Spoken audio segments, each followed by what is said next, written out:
Indonesia. Saya masuk dan mengikuti ajaran Yesus Kristus yang telah memaafkan semuanya, mengampuni semuanya. Ada wanita yang berzina, diampuni dan dilepaskan. Tetapi pada zaman Nabi Muhammad, seorang wanita yang berzina dirajam sampai mati. Baca baik-baik hadis. Surat An-Nur ayat kedua, surat Ya Hadi ya Bashir ya Tabibi Nabi Allah khairul khalqi jami'an lahu a'la manasibi wal marati salatullahi subhanallah. Bismillahirrahmanirrahim. Assalamualaikum warahmatullahi wabarakatuh. Kamu semua yang dirahmati Allah, semoga Allah senantiasa curahkan segala rahmat, segala nikmat, ya kepanjangan dan tiada kabar hujung dari dunia hingga akhirat. Insyaallah. Dan Allah pun kumpulkan kita para kaum muslimin di bawah naungan laras Allah serta para nabi, serta para orang-orang yang Allah kasih, Allah sayangi, Allah cinta, insyaallah di bawah naungan laras Allah, di mana tiada naungan selain daripada naungannya, insyaallah. Amin amin Allahumma amin. Kaum muslimin, pada kesempatan sore hari ini menjelang maghrib nih, saya akan membuat sebuah video di mana video ini mengisahkan tentang perdebatan si Udin versus Ustadz Moko Ginta yang dimana dari tiga pembicara Kristen, ada Luka Tambunan, ada Saifuddin Ibrahim, terus ada Pak Pendeta, sama beliau sudah mualaf gitu ya, karena perdebatan itulah kala itu ya, beliau mengaku bahwasanya apa yang disampaikan oleh Ustadz Kiai Nama itu benar sekali, dan yang apa yang beliau pelajari pun demikian. Maka kala itu beliau mengakui kebenaran Islam dan menerima hidayah. Namun untuk si Luga dan si Saifuddin Ibrahim ini kan mereka ini kan manusia-manusia halu ya, jadi tidak akan sampai hidayah itu pada mereka, karena memang mereka ini kan manusia-manusia penghayal yang tidak mau menggunakan akalnya, tidak mau menggunakan nalarnya. Oke, demikian kamu simin videonya. Mereka semua kan? Enggak. Ayat itu coba baca dalam kurung di medan perang. Yang namanya orang kafir di medan perang, masa kok tebas leher kita? Kan kita bunuh, kita dibunuh. Tapi kata Allah di ayat sambungannya itu, tawanan itu kamu boleh bebaskan. Tapi kalau ini mana tadi? Oh, ya. Tapi kalau tadi ini apa? Bunuh semuanya, tumpas semuanya, jangan ada belas kasihan, bunuhlah semuanya, anak-anak maupun perempuan ya, bahkan anak menyusu, lembu, semua binatang juga harus ditumpas, dibunuh tanpa belas kasihan. Kalau itu geser ya? Itu kali itu fokusnya kurang geser.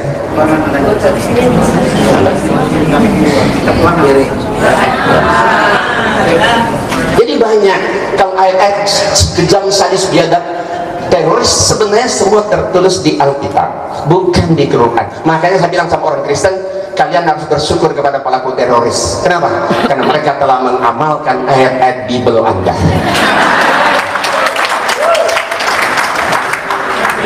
Kata orang Kristen, oh ini kan perjanjian lama. Memang Tuhannya di perjanjian lama, perjanjian baru beda. Sama. Kalau Yesus itu Tuhan, ganti sekarang. Beginilah firman Tuhan, ganti ya. Beginilah firman Yesus. Berarti Yesus yang nyuruh kan? Nah, bunuh, tumpas semua, bunuh semua, anak laki-laki maupun orang menyusu, bunuh. Yesus yang nyuruh, berarti kan kalau Yesus itu Tuhan kan? Nah, ayo, silakan. Gantian, Nas. Apa yang terbayang? Apa yang terbayang kalau Yesus Tuhan ya? Kita lihat. Nah, bagaimana bayangan kita? Kalau Yesus itu Tuhan, ketika Yesus baru lahir, ya, kalau dibiarkan kan mati kan? Ketika Yesus selesai buang air besar, apa yang terbayang? Ketika dia masuk toilet, ketika dia lapar, ketika dia sedang membantu bapaknya sebagai tukang kayu, kira-kira apa yang terbayang kalau Yesus itu Tuhan? Ya, sangat merendahkan Yesus kalau dia sebagai Tuhan, tapi kalau dia sebagai Nabi, anak Maria, wajar, wajar. Ya, demikian.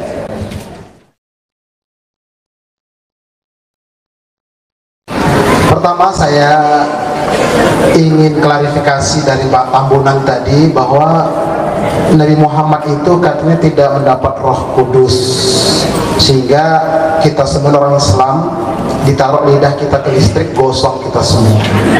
Jadi begini, ketika umur 6 tahun itu Rasulullah dibelah dadanya, dibersihkan semua kotoran yang ada di dalam kolbunya sebagai seorang manusia. Yang kedua, ketika Isra Mi'raj, sebelum berangkat dibelah lagi dadanya oleh siapa? Roh Kudus. Siapa? Malaikat Jibril. Jadi sekali lagi, saya menulis sebuah buku pencerahan akal, terapi akal dan kolbu secara Islam. Manusia itu baik buruknya dari akalnya, mindset pola berpikir. Sebagaimana ikan mulai busuk dari kepalanya, kalau insannya udah ucap, jangan beli. Manusia pun begitu. Kalau ininya rusak, ininya rusak, ininya rusak, perbuatannya rusak. Yang kedua, saya ingin katakan bahwa Al-Quran itu mukjizat. Wahai manusia, ya ayuhan nas, qad ja'atkum mau'izatun min rabbikum wa shifa' lima fis sudur wa huda wa rahmah lil mu'minin. Luar biasa, banyak sekali ayat Al-Quran menjelaskan bahwa Al-Quran itu mukjizat, dan mukjizat itu diberikan kepada Rasulullah. Cukup itu pembelaan saya, silakan. Masih ada waktu, Om dan semuanya, ya 2 menit. Pendek saja. Maaf Bung Pendeta dan Om Pendeta dan juga para pengerja semuanya. Sekali lagi, tema ini tidak bisa diajak lari, bos. Ya, temanya saja. Temanya adalah bagaimana Jesus di dalam Al-Quran, bagaimana Rasulullah SAW di dalam Injil, itu aja. Jadi kalau masalah yang tadi kita bahas itu nanti lari jauh sekali, ya, lari jauh sekali. Debat ini diadakan untuk saling menghargai dan saling mengasihi. Perbedaan memang dilayakkan oleh Bapa di sorga agar kita berbeda, punya warna, gitu. Pada dasarnya semua perbedaan ini asalnya satu, selamat Islam, keselamatan yang sejati, evangelion, kabar baik tentang keselamatan, Injil. Dan maaf, dari jawaban serta sanggahan dari Bung yang terhormat dan juga Om Pendeta, sepertinya ini, maaf ya, kurang menguasai Injil sendiri gitu, Mas. Maaf, enggak, bukan untuk ya, saya nggak mau bicara begini kalau tidak dimulai dari tadi. Saya sejak awal saya bilang bahwa debat ini adalah untuk menunjukkan kasih yang sejati, kasih dan kerendahan hati yang sejati yang Kristus tunjukkan buat orang-orang. Saya tidak dapat dari bos hari ini, betul. Hari ini bos bilang bahwa dia menunjukkan dirinya Tuhan ketika bos baca Wahyu itu, Yohanes yang tulis di Pulau Patmos itu tentang vision, tentang hari akhir. Dan di situ tidak pernah diceritakan bahwa yang nampak seperti seorang pemuda itu bersinar-sinar itu Kristus Yesus. Allah tidak pernah main riddle, Allah tidak pernah main teka-teki.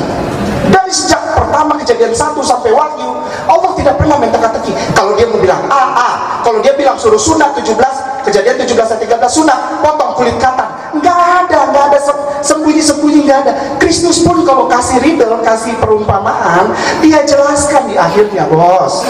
Jadi tidak ada itu. Berarti Yesus plan. So, tidak ada salah penafsiran, tidak ada.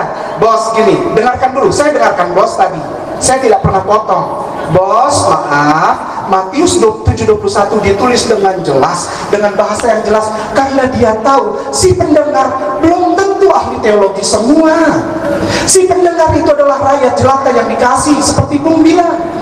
Acara, bukan dia Allah Bapaknya, bukan. Ini masih waktu saya, bos. Sebentar, jangan ambil dulu. Tenang dulu, bos. Bapak Ibu, saya tidak pernah bawa Bible, tapi biasanya saya bawa Bible. Saya tidak berani bawa Quran karena itu terlalu suci buat saya. Terlalu suci buat saya. Saya baca Al-Baqarah berulang-ulang dan saya tidak mau hatam cepat-cepat karena saya harus tahu dulu apa artinya. Karena itu adalah syifa, karena itu adalah obat. Obat jangan dimakan terlalu banyak, nanti jadi racun. Tapi harus hati-hati sesuai dengan dosisnya. Bapak Ibu, begitu juga Matius 7:21. Di situ ditulis dengan jelas sekali bahasa yang gamblang.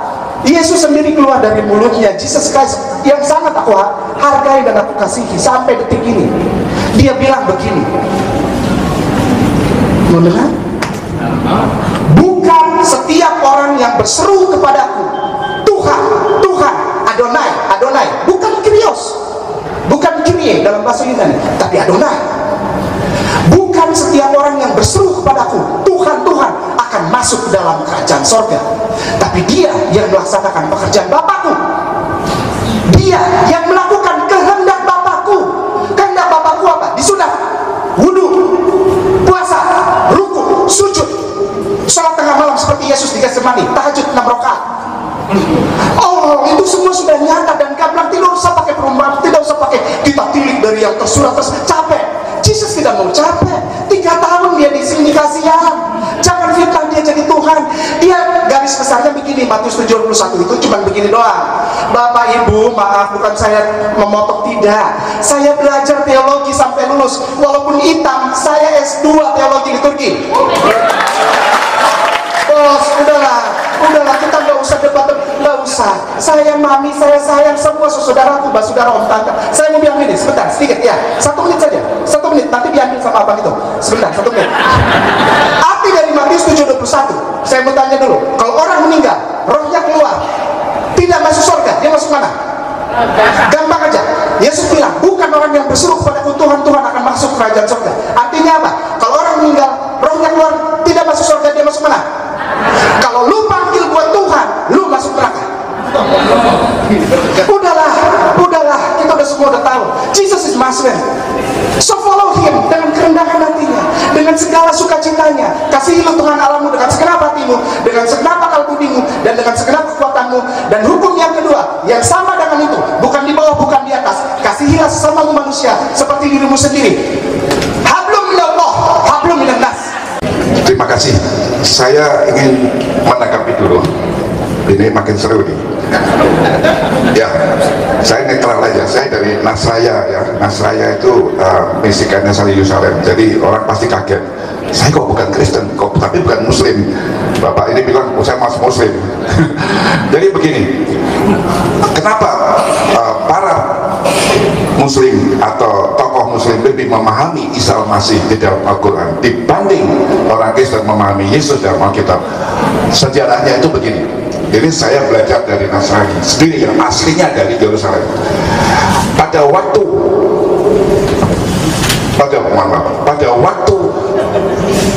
Yerusalem itu 2 kali dihancurkan.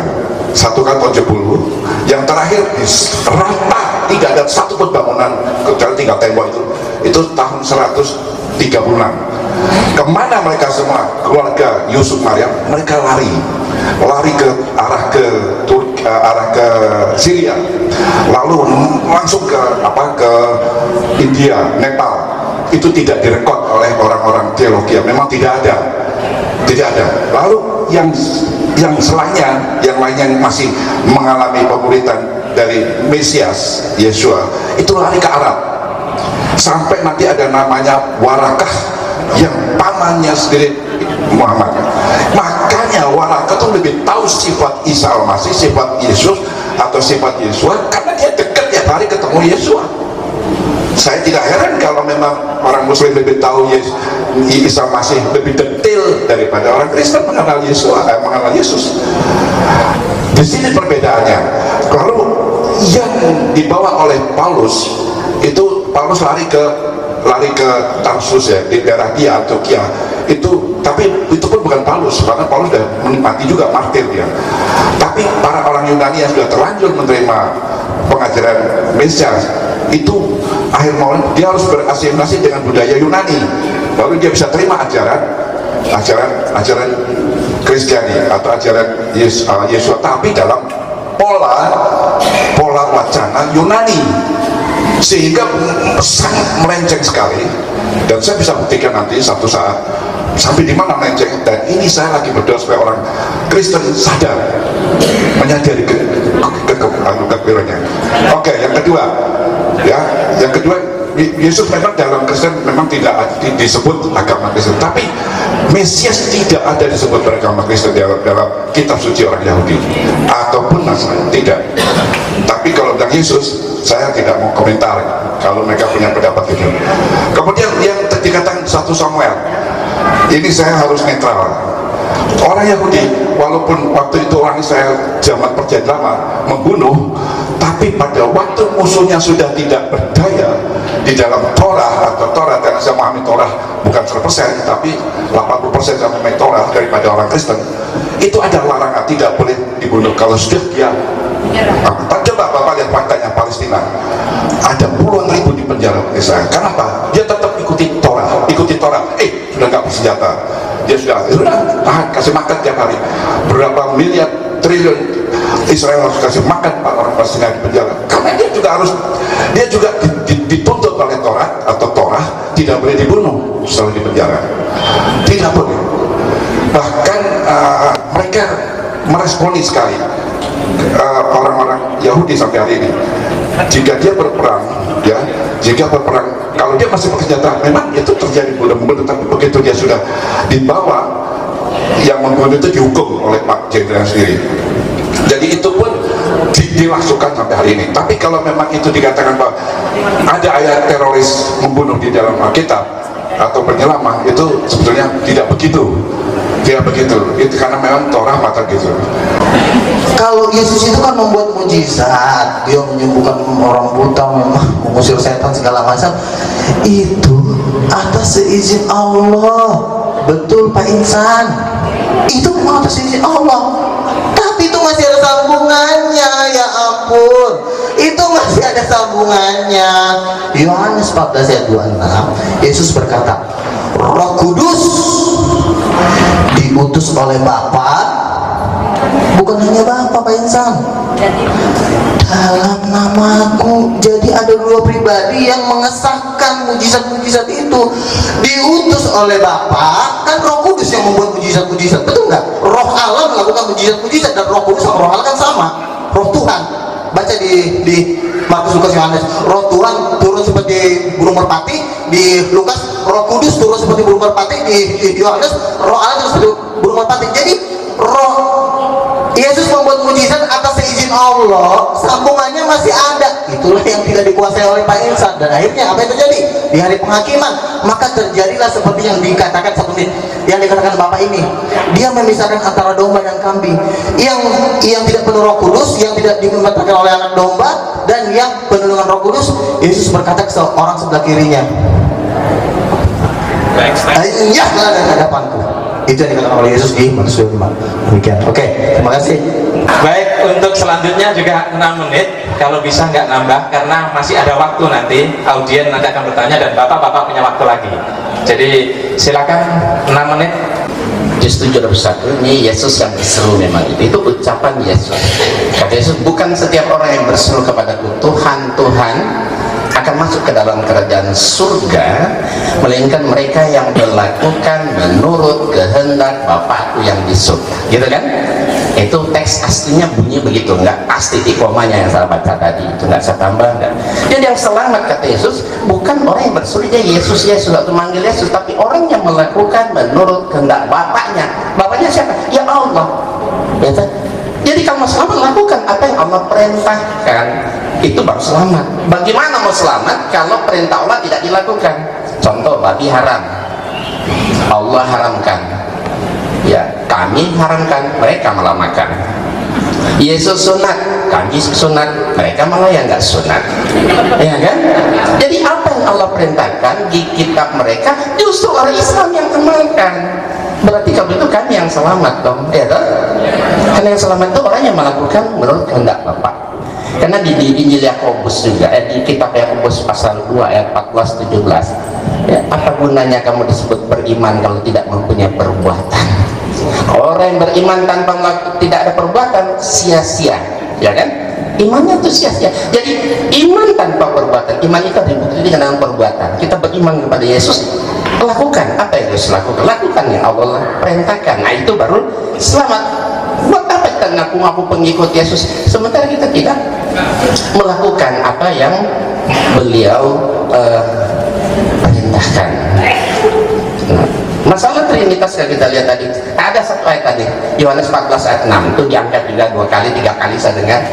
Yohanes 14 ayat 6 itu ayat ranking nomor 1 tertinggi seluruh orang Kristen yakin dan percaya. Dulu ketika saya beragama Kristen, saya yakin itu luar biasa ayat itu. Yohanes 14 ayat 6 bunyinya begini, ya, Akulah jalan dan kebenaran dan hidup. Tidak ada seorang pun yang sampai kepada Bapa kalau tidak melalui aku.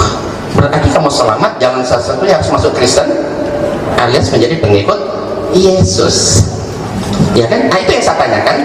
Ya, ada nggak ayat itu tertulis di Injil Matius, Markus, dan Lukas? 4 Injil, masa hanya satu yang ngomong kalau ayat itu sangat menentukan keselamatan manusia di akhirat? Kenapa yang 3 Injil duluan terbit kok tidak ada ayat itu?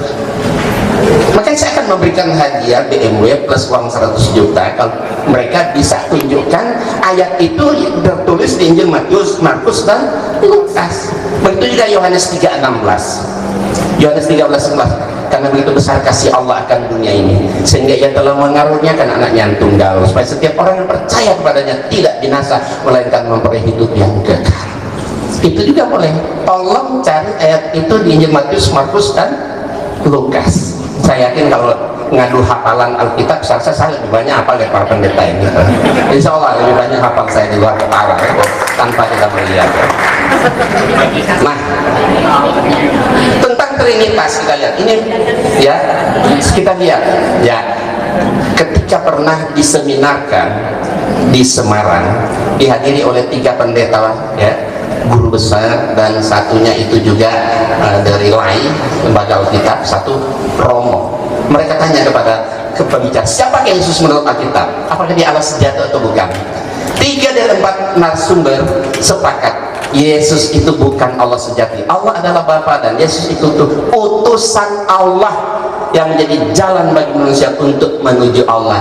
Titik sampai coba.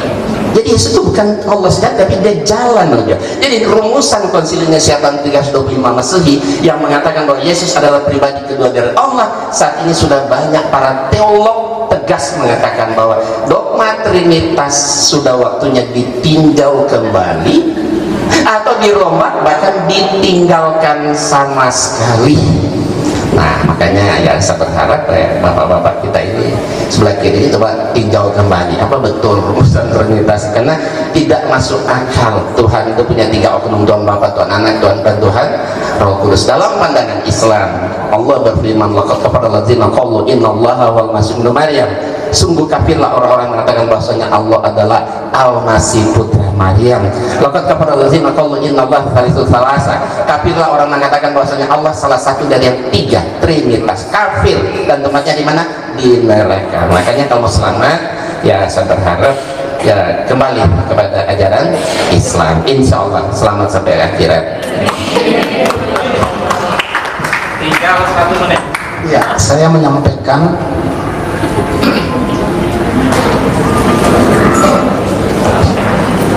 ini, alladzina atainahumul kitaba ya'rifunahu kama ya'rifuna abna'ahum. Orang-orang Yahudi Nasrani yang telah kami berikan kitab Taurat dan Injil kepada mereka mengenal Muhammad itu, mengenal sifat-sifat Muhammad itu yang disebutkan di dalam Taurat dan Injil seperti mereka mengenal anak-anak mereka sendiri. Dan sesungguhnya sebagian di antara mereka menyembunyikan kebenaran padahal mereka mengetahui. Karena turun-temurun itu diajarkan seperti disampaikan oleh Bapak tadi. Itu diajarkan turun-temurun. Mereka tunggu-tunggu, tapi ternyata Nabi Muhammad bukan dari Bani Israel. Makanya mereka sakit hati, itu masalahnya. Cukup. Baik Bapak Ibu dan Saudara sekalian, waktu untuk sesi kedua sudah selesai. Masing-masing mendapatkan porsi waktu yang sama dan adil, tetap dalam rangka untuk menjadikan forum ini adalah media dakwah dan media mengemban misi. Bagaimana Roh Kudus itu disampaikan dan bisa dipahami, bagaimana pemahaman tentang Yesus, Isa, dan juga tentang Nabi Muhammad juga dipahami secara bersama-sama. Semua akan terpuas. Kagum sama Bapak, siapa namanya tadi?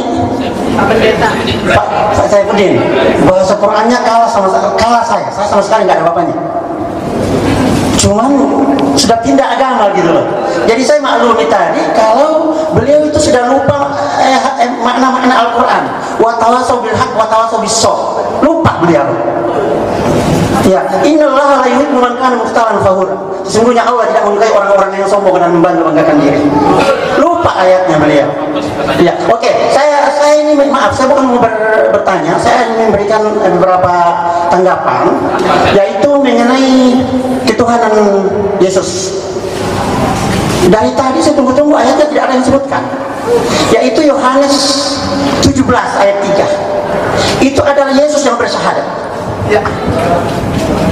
Yesus menyatakan, inilah hidup yang kekal. Hidup yang kekal artinya masuk surga. Bahwa mereka mengenal engkaulah satu-satunya Allah yang benar, dan mengenal Yesus Kristus yang engkau utus. Tidak ada Allah selain Dia, Allah Bapa. Tidak ada Allah Anak, tidak ada Allah Roh Kudus. Yesus itu bukan Allah. Sangat jelas. Dia sudah menyatakan Allah lain itu tidak benar. Allah Anak, Allah Roh Kudus itu tidak benar. Yesus. Ini yang kalian lupa. Baik Pak, Ya, sebentar, maaf sebentar. Saya tambah 2 ayat lagi. Saya tambah 2 ayat, maaf. Nah, ini perlu saya luruskan bahwa mengenai mujizat Al-Quran, ya, di dalam Al-Quran itu tidak ada satupun ayat yang berubah-ubah. Titik pun tidak pernah berubah-ubah. Alkitab seperti yang tadi dibaca di sini tadi, ya, mengenai ketika malaikat datang kepada Ibrahim untuk menyatakan bahwa akan melahirkan seorang anak, dia katakan tidak. Itu kata tidak itu tidak pernah ada. Itu di dalam Alkitab terbitan sebelumnya. Kemudian juga mengenai bangsa itu, jadikanlah bangsa itu. Bukan jadikanlah semua bangsa bukan bangsa itu. Kata itu mengacu kepada Bani Israel. Bangsa itu jelas tadi. Kalau dikatakan tadi bahwa itu murid Yesus 12 dibagi-bagi kemana-mana, itu juga jelas tidak begitu. Karena Yesus menyatakan, ya, kepada mereka, janganlah kamu menyimpang. Ini semua kamu itu artinya 12 murid ke jalan bangsa lain, tapi cepat pergilah kamu kepada Bani Israel. Itu jelas. Baik. Tidak ada bagi-bagian. Baik Pak Ramli, yang kedua Bapak ini silakan. Karena itu maka di ayat-ayat akidah biasanya tidak bisa dikompromikan. Jadi kalau orang Islam ditanya berimankah kita kepada Nabi Isa, wajib. Lanu fariqu baina ahadin min rusul. Kita nggak boleh membeda-bedakan iman satu paket. Tapi ketika mungkin ditanyakan kepada saudara kita yang Kristiani, berimankah kepada Nabi Muhammad, mungkin jawabannya berbeda. Tapi saya juga nggak tahu apa begitu gitu. Nah, jadi hal seperti ini berarti garisnya tegas. Oleh karena itu maka Islam memberikan toleransi. Di dalam Al-Kahfi ya, ayat yang ke-29 Allah menyatakan faman syaa falyu'min wa man syaa falyakfur. Yang mau beriman silakan, yang tidak juga monggo. Karena pemilihan terhadap agama merupakan konsekuensi masing-masing. Nah, karena itu jika dialog ini adalah untuk penguatan masing-masing akidah, itu bagus. Saya sangat salut sama Pak Ibrahim ya, baca Qurannya bagus, lagamnya kayak Pak Kiai Nur Iskandar Isku ya. Dan kalau boleh terus dikaji gitu ya, karena kalau saya menyampaikan tentang mukjizat satu ayat saja, itu di dalam Al-Baqarah 23 Allah menyatakan wa in kuntum fi raibin mimma nazzalna ala abdina fa'tu bi suratin min mithlihi wad'u syuhada'akum min dunillahi in kuntum shadiqin. Jika kalian ragu kepada apa yang kami turunkan dari Al-Quran, bahwa Quran itu ciptaan Nabi Muhammad, sebaiknya Anda silahkan membuat semisal satu surah dari Al-Quran. Mengapa demikian? Karena Muhammad itu manusia, Anda yang menentangnya juga manusia. Kalau betul Quran ciptaan Muhammad, dia tidak bisa mencipta itu. Jadi kalau Nabi Muhammad bisa, Anda pun harus bisa. Karena logikanya Muhammad manusia, Anda manusia, sama-sama manusia mesti bisa. Ternyata bangsa Arab pada saat itu tidak mampu satupun. Baik. Nah, kemudian saya ingin menyampaikan ini Pak sedikit saja. Mungkin perspektif mukjizat ya, mungkin yang berbeda barangkali. Mukjizat adalah tanda kerasulan yang diberikan khusus kepada para utusan. Jadi dalam Al-Quran Nabi Isa itu banyak sekali keutamaannya. Itu bisa menghidupkan orang mati, dan dalam cerita itu Nabi Isa ketika benar ada seorang Rasul, ya saya utusan Allah, kalau benar saya minta coba hidupkan orang yang telah mati. Kemudian kata Nabi Isa, kira-kira yang mana ya yang harus saya hidupkan, yang kemarin baru mati atau yang sudah seminggu, sebulan, atau sudah ribuan tahun? Kemudian mereka menjawab, saya minta hidupkanlah Sam bin Nuh. Ternyata beliau duduk, kemudian sholat 2 rakaat, meminta kepada Allah, ya Allah tolong hidupkan Sam bin Nuh. Nah, Sam bin Nuh ini yang kemudian menjadi al-lughah as-samiyah, kemudian menjadi bahasa Semi. Dan itu dihidupkannya yang sudah dibuat. Baik, terima kasih. Jadi mungkin dalam perspektif mukjizat ini kita pun nggak bisa melakukan itu. Jadi hanya Rasul saja. Saya harus konfirmasi dulu, Bapak adalah orang yang percaya dengan Yesus ya? Sudah Bapak. Jadi kalau Bapak minat Kristen di sini silakan mau coba, boleh. Karena dalam Markus 16:17 tanda-tanda ini bagi yang percaya. Kalau saya nggak percaya, saya nggak mau minum ini. Bagi bapak-bapak yang percaya, Bapak diberikan 3 hal tanda-tanda. Pertama, Bapak tidak akan mati minum racun. Kedua, Bapak akan mengerti bahasa-bahasa baru. Ya. Yang ketiga, apa Bapak kita? Dipatok ular. Baik, dipatok ular. Tapi saya nggak berani bawa ular, saya nggak berani. Sudah, ini sudah kami tangkap maksudnya. Mendapat celaka. Ya, mendapat celaka. Oke, ini ada racun. Barangkali ada yang berani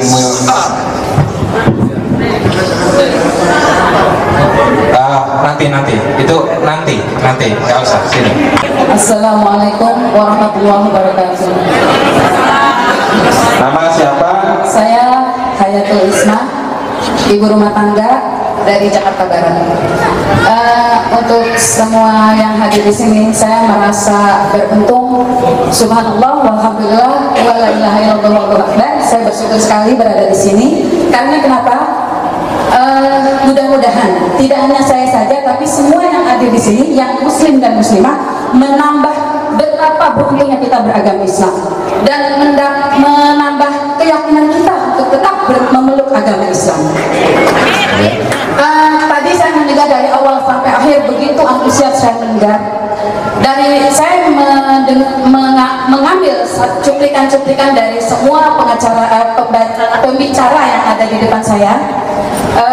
Sampai kapanpun agama Islam dan agama Nasrani, karena itu suatu keyakinan, tidak akan bertemu kecuali sampai runtuh dunia ini, baru nanti akan tahu siapa yang akan diterima oleh Allah Subhanahu wa taala sang Khalik. Baik, terima kasih sudah. Belum.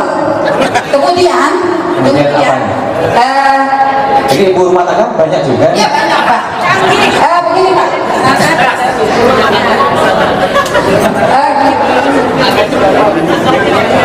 Terus kan mukjizat itu urusan Allah ya. Mukjizat itu urusan Allah. Dalam aturan itu sebuah mukjizat yang diberikan oleh Rasulullah SAW, yakni Nabi Muhammad.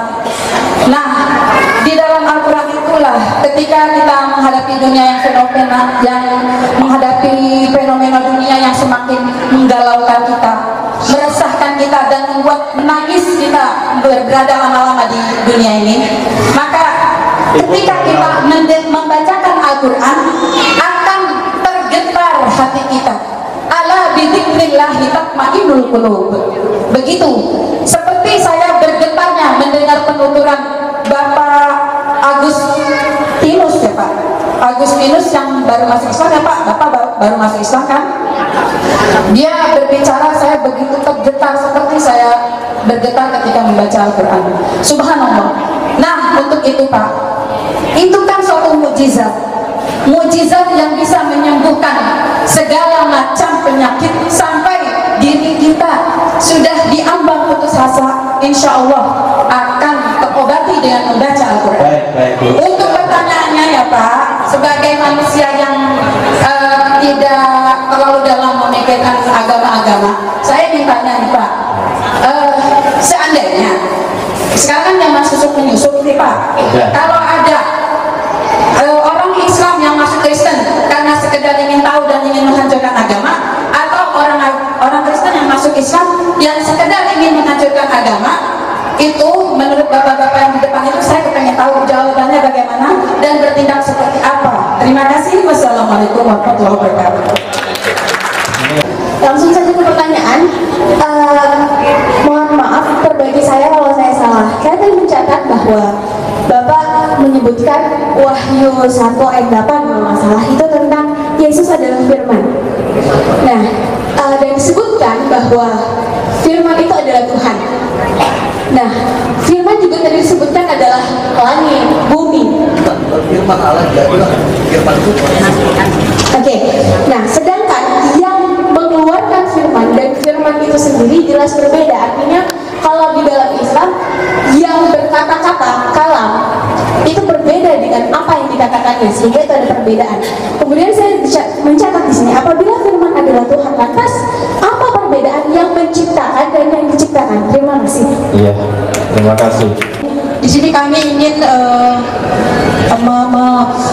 ingin penjelasan, mungkin penjelasan dari Bapak tadi, dari Pak Jibril. yang muda tadi saya. Oh, udah tua itu. Ya. Pak Luga. Kebetulan tadi beliau kan mengatakan bahwa ada bapak ya, Tuhan anak gitu ya. Kalau tidak salah seperti itu. Karena terus terang kami itu kami ingin dapat penjelasan dari Injil itu apa, ayat yang mana. Karena kalau di Al-Quran jelas, sangat jelas. Kita adalah qul huwallahu ahad, Allahus samad, lam yalid wa lam yulad. Allah tidak ada beranak dan tidak ada peranakan, berarti tidak ada bapak, tidak ada anak. Itu yang pertama. Yang kedua, sudah satu saja. Yang kedua nanti setelah acara. Saya hanya ingin di sini kita berkumpul untuk kebersamaan. Sudah, nanti gantian, silakan Bu.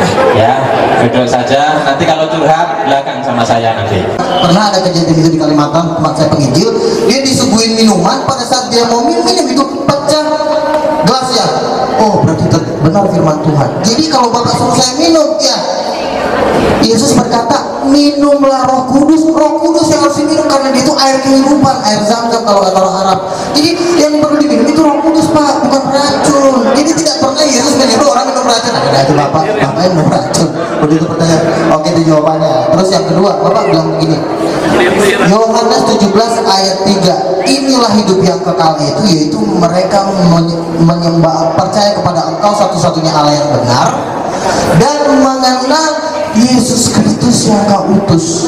Kalau Bapak baca cuma ayat ini, Pak, Yesus kan ngomong ini kan di ayat 17. Kalau Bapak baca di Yohanes 3 ayat 18, itu sebenarnya satu ayat pasal demi pasal itu berkaitan Pak.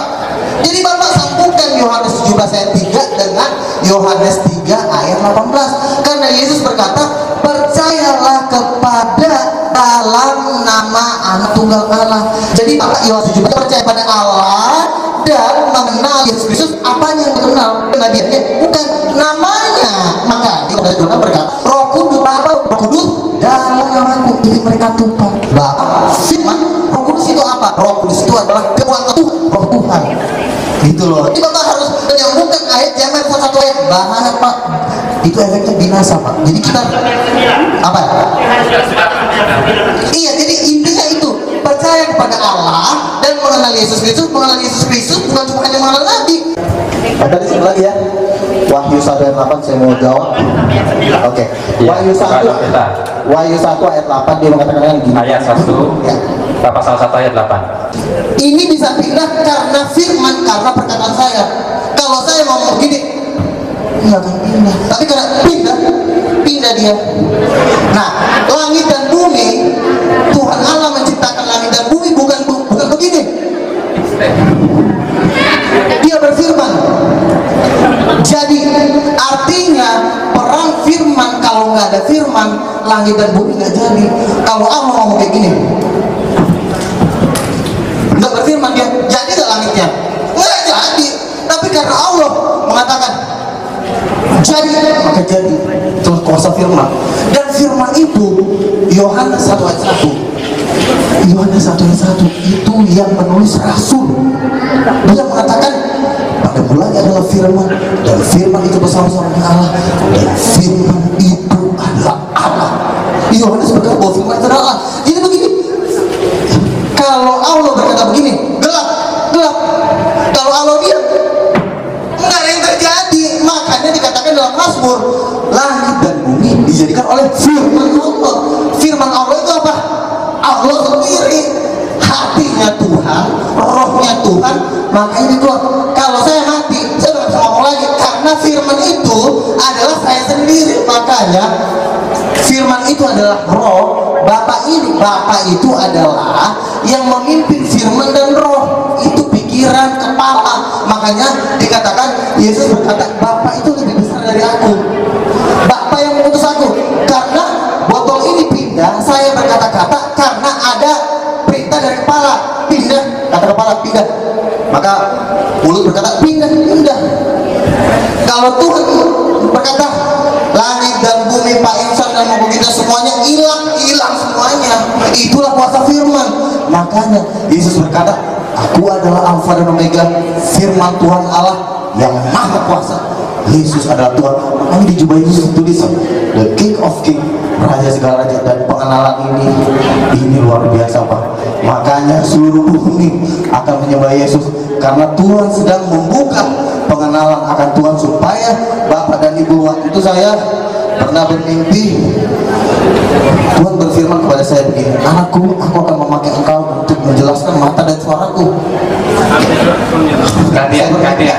Dan rupanya Tuhan memberikan kepada saya karunia untuk menjelaskan tentang Tritunggal. Itu baru sedikit, tapi karena waktunya udah habis, saya akan jelaskan panjang lebar sampai tuntas. Baik, terima kasih. Ibrahim, silakan.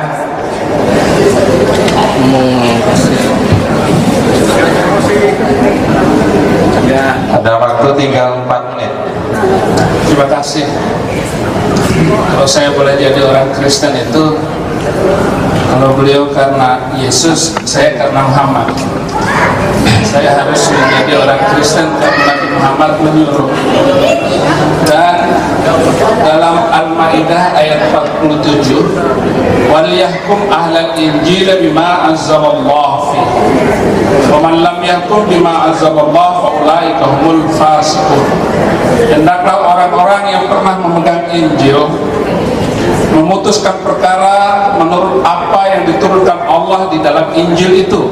Bapak masuk Islam, salah. Barang siapa yang tidak memutuskan perkara berdasarkan apa yang diturunkan oleh Allah, fasik. Jadi orang Kristen masuk Islam, fasik alias busuk. Tapi kalau saya masuk menjadi orang Kristen, itu adalah suatu kebanggaan. Yesus membawa agama damai. Yesus tidak pernah membawa pedang. Jangankan pedang, pisau dapur saja tidak pernah dibawa oleh Yesus Kristus untuk menakuti pengikutnya. Tapi Nabi Muhammad memimpin 27 kali peperangan. Beliau adalah panglima perang. Dan satu-satunya agama yang boleh berperang hanyalah Islam. Yang kedua, saya tidak mampu melaksanakan ajaran Islam. Al-Baqarah harus 208. Ya ayyuhalladzina amanu udkhulu fis-silmi kaffah. Hei semua manusia, orang-orang yang beriman, masuklah dalam Islam itu secara sempurna. Saya tidak mampu melaksanakan ajaran Islam dengan sempurna. Sholat 5 waktu siapa kuat?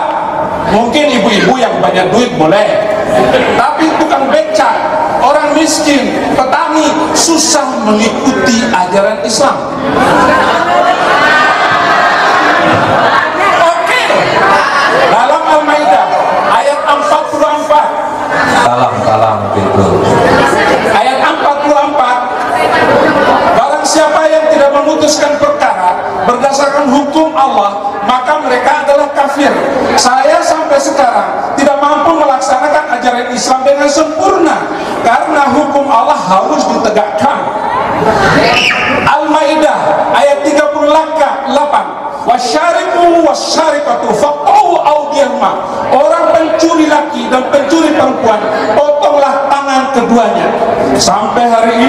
hukum Islam tidak bisa diberlakukan, apalagi di Indonesia. Saya masuk dan mengikuti ajaran Yesus Kristus yang telah memaafkan semuanya, mengampuni semuanya. Ada wanita yang berzina, diampuni dan dilepaskan. Tetapi pada zaman Nabi Muhammad, seorang wanita yang berzina dirajam sampai mati. Baca baik-baik hadis. Surat An-Nur ayat kedua, surat ke. Jadi harus diberlakukan hukum Islam itu. Kalau sekedar sholat jengkang-jengking 5 kali gampang. Kamu sholat sampai hitam jidatmu nggak apa-apa, nggak ada yang marah. Tetapi kalau hukum potong tangan berlaku, hebat. Terima kasih. Baik, tepuk tangan untuk pembicara kita. Alhamdulillah, syukurillah. Saya suka kalau ada orang yang maki saya, Bang. Iya, saya suka sekali karena itu berkat Allah. Iya, saya suka sekali. Dan hal ini saya rasakan pertama kali ketika saya jadi ulama. Pertanyaan-pertanyaan dari Bapak, lalu yang minum racun, lalu ada teteh kita barusan yang nanya dari mahasiswa, salah seorang mahasiswa yang luar biasa. Itu sebetulnya tidak terjawab oleh Bapak. Sekali lagi, tema kita adalah tentang Jesus dan tentang Rasulullah SAW. Jawablah tentang hal itu saja, gitu, ya, itu saja. Nah, sedikit saja sebelum Om menjawab. Jadi memang yang saya perhatikan dari Om, dari abang kita ini, dari Om yang sebelah ini, sama sekali keterangannya sangat-sangat, maaf ya, tapi kita sama-sama dengerin ya dari awal ya. Sangat tidak teologis, sangat tidak teologis. Maaf, kalau si abang bilang setiap orang bisa menguasai ilmu kalau menguasai hikmat kalau minta rumus, tidak juga. Allah itu memberikan free will hanya kepada makhluk yang namanya manusia. Yang lain tidak punya free will. Kita bebas memilih untuk jadi oon atau jadi pintar, memilih jadi bodoh atau jadi pintar. Dan Allah, Bapa di surga itu memberikan itu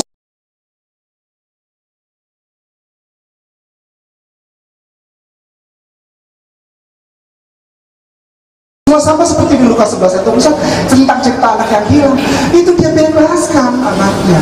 Maaf ya Bapak, kalau pertanyaannya dari audiens itu tentang teologi, jawablah seturut dengan teologi, begitu. Jadi maaf, bahkan Salomo saja yang bilang aku memilih hikmat, ketika dipilihkan harta dan hikmat atau pengetahuan, dia memilih hikmat.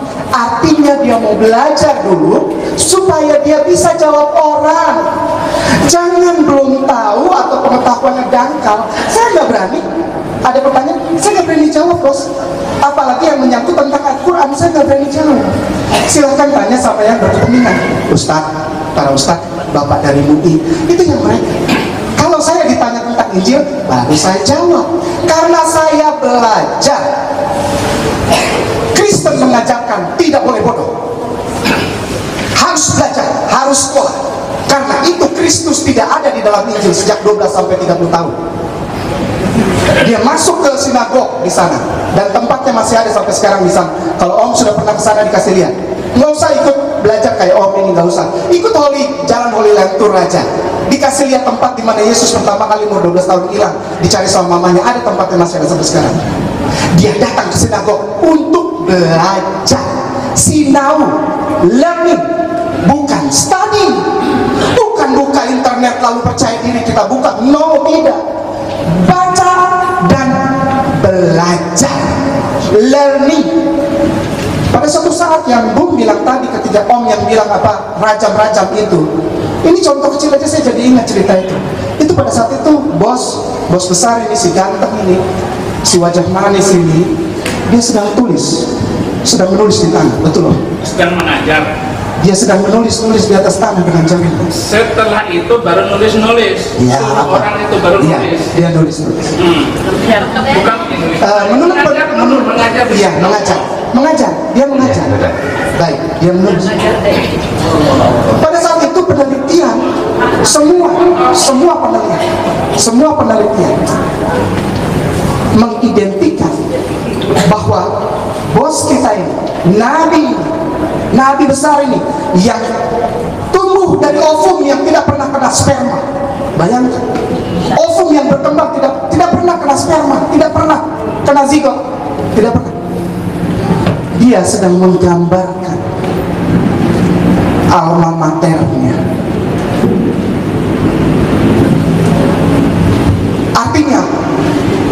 Artinya bahkan Yesus sendiri pernah belajar, dan dia tidak mau di depan murid-muridnya menjadi seorang yang dungu ketika dia mengeluarkan argumennya. Aku sekolah, aku belajar, aku sinau, sehingga ketika aku meminta kepada Bapa, sama seperti Salomo. Takut akan Tuhan adalah awal dari pengetahuan. Takut itu artinya apa? Dengarkan dulu, belajar sama seperti yang kitab Keluaran Ulangan tulis. Belajar anak-anakmu semuanya itu taruh di atas dahinya, lalu di tangannya, taruh di mana saja sebagai lambang bahwa mereka belajar. Jangan jawab asal-asal, bos, bahaya. Itu saja yang mau bilang buat mbak di belakang, teteh di belakang. Yohanes 1 ayat 1 kita semua sudah tahu, itu sudah menjadi rahasia umum, bahkan dari sekolah teologi pun mengiyakan, karena sebetulnya Yohanes 1 ayat 1 itu adalah copy paste dari sajak atau syair Helenisme, Stoa, teatrikal yang dipakai oleh orang-orang Yunani di seputaran Asia Kecil. Itu dipadankan dengan keberadaan seseorang atau tokoh mit Greka, Yunani mitos, dewa-dewa, seseorang atau seseorang tokoh yang namanya Mitras. Udahlah, kita udah sama-sama tahu, bos, kita udah sama-sama tahu, jangan bongkar-bongkar itu lagi, kasihan sekali. Terima kasih, Om. Ya, baiklah tadi. Ya, tadi beliau menyampaikan tentang potong tangan, hukum Islam. Gitu. Di Indonesia tidak mungkin menerapkan potong tangan tapi ketemu koruptor atau pencuri atau apa. Kenapa? Karena di sini bukan negara Islam dan syariat Islam belum diterapkan. Kalau di Arab Saudi betul-betul dipotong, tapi untuk memotong tangan itu tentu ya ada dilihat dulu kerugiannya sebesar berapa besar, merugikan banyak orang, baru ada hukum itu diberlakukan. Nah, kalau di Indonesia berlaku hukum Islam, ya pasti kisos itu harus juga diberlakukan. Tapi kenapa tidak diberlakukan? Karena bukan negara kita, bukan negara Islam. Nah, masalah surat Al-Maidah 44, 46, 47 kalau nggak salah. Wa mahalam yakum bima anzalallahu bahwa humul kafirun fasikun zolim. Itu kan ada 3. Kalau apabila kalian harus yang pada Alkitab itu harus memakai hukum sesuai dengan di Injil itu. Kalau tidak, jadi zolim, kafir, ya dan sebagainya. Jadi itu hanya berlaku untuk Bani Israel. Jadi kalau di Indonesia berlaku syariat Islam, orang tidak mau ya pakai aja hukum itu. Bagaimana syariat Injil, orang yang mencuri sama juga, ya kan, dipotong, bahkan dibunuh, orang membunuh dibunuh, gigi ganti gigi, mata ganti mata, ya, nyawa ganti nyawa. Itu juga kan banyak di Alkitab tentang kisah seperti itu. Nah, kita lihat pertanyaan dari jamaah. Ya. Mas, kita lihat justru ayat yang membunuh dengan pedang itu di Alkitab itu ratusan, banyak sekali. Coba kita lihat, Tuhan menyuruh masing-masing membunuh temannya, tetangganya, bahkan supaya dapat berkat.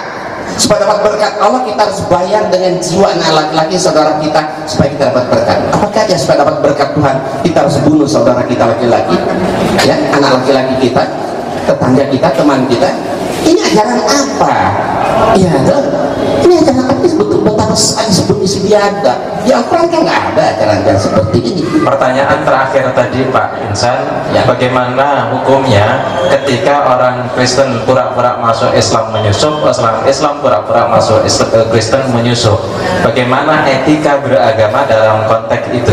Ya, kalau dia berpura-pura, ya tentu kita harus cegah, kita tahu, kita harus usir, keluarkan, ya, karena di sini tidak berlaku syariat Islam, ya tentu saja tidak harus dihukum pancung atau dibunuh dan sebagainya. Tapi kalau kita tahu dia berpura-pura, ya kita harus cegah, ya kan? Karena itu mungkar, ya kita harus cegah dia, keluarkan dari Islam dan sebagainya.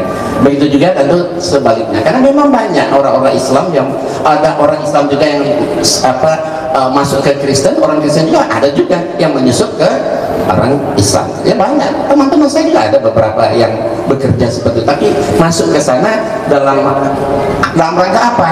Ya kan, dia ingin mengetahui lebih jelas, tahu tentang apa di Kristen. Orang Kristen juga begitu kan.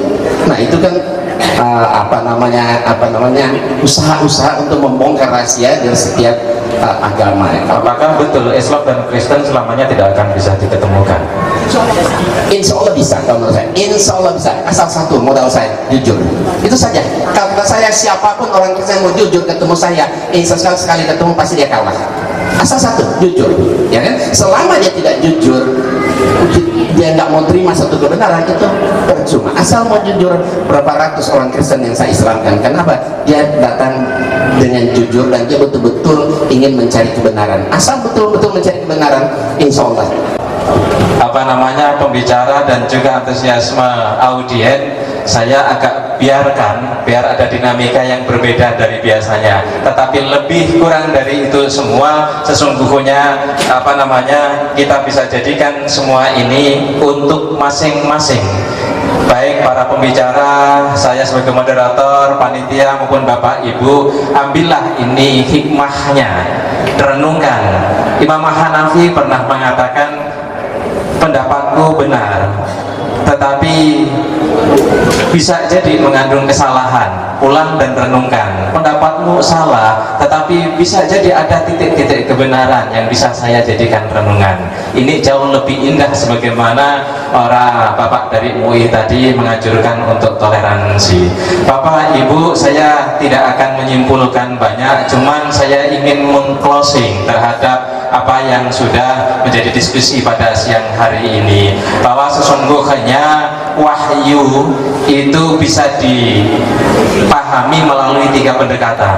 Yang pertama, pendekatan ilmiah, itu tugas orang kampus, tugas para peneliti dan ilmuwan. Yang kedua, bisa didekati dengan pendekatan moral, karena agama kalau tidak bisa didekati dengan moralitas itu bukan agama, karena agama itu identik dengan pembangunan moral. Dan yang ketiga, didekati dengan ideologi. Ini bersifat subjektif. Apapun itu ayat, apapun itu surat, apa ideologi apa, pulang kepada Allah Subhanahu wa Ta'ala. Tidak boleh diantara kita menghakimi satu dengan yang lain, tidak boleh kemudian menjustis dengan, apalagi dengan emosi dan kekerasan satu dengan yang lain.